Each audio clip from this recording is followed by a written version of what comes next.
اے پیغمبر، لوگ تم سے یتیم عورتوں کے بارے میں فتویٰ طلب کرتے ہیں، کہہ دو کہ اللہ تم کو ان کے ساتھ نکاح کرنے کے معاملے میں اجازت دیتا ہے،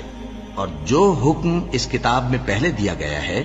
وہ ان یتیم عورتوں کے بارے میں ہے جن کو تم ان کا حق تو دیتے نہیں اور خواہش رکھتے ہو کہ ان کے ساتھ نکاح کر لو، اور نیز بیچارے بے کس بچوں کے بارے میں،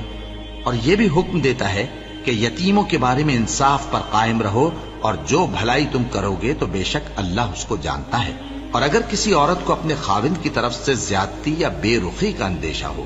تو میاں بیوی پر کچھ گناہ نہیں کہ آپس میں کسی قرارداد پر صلح کر لیں، اور صلح خوب چیز ہے، اور طبیعتیں تو خود غرضی کی طرف مائل ہوتی ہی ہیں،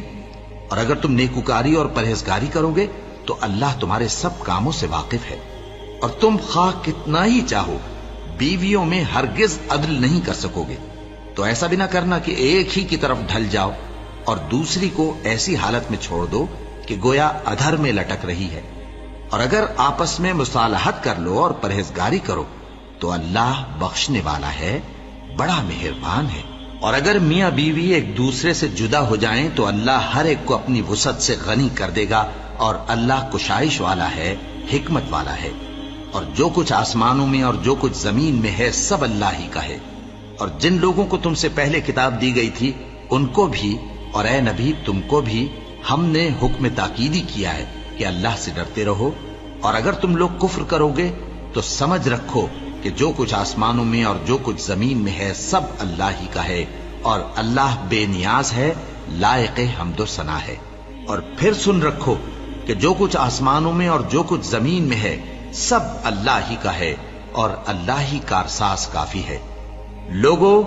اگر وہ چاہے تو تم کو فنا کر دے اور تمہاری جگہ اور لوگوں کو پیدا کر دے، اور اللہ اس بات پر پوری طرح قادر ہے۔ جو شخص دنیا ہی کے ثواب کا طالب ہو تو اسے معلوم ہو کہ اللہ کے پاس دنیا اور آخرت دونوں کا ثواب موجود ہے، اور اللہ سنتا ہے،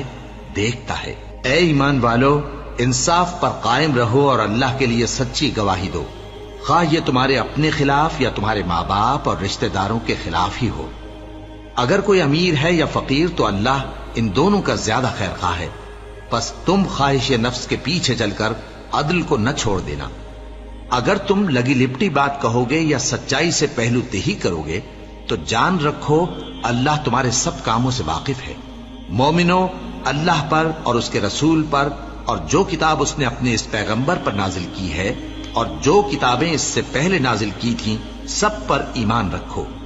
اور جو شخص اللہ اور اس کے فرشتوں اور اس کے کتاب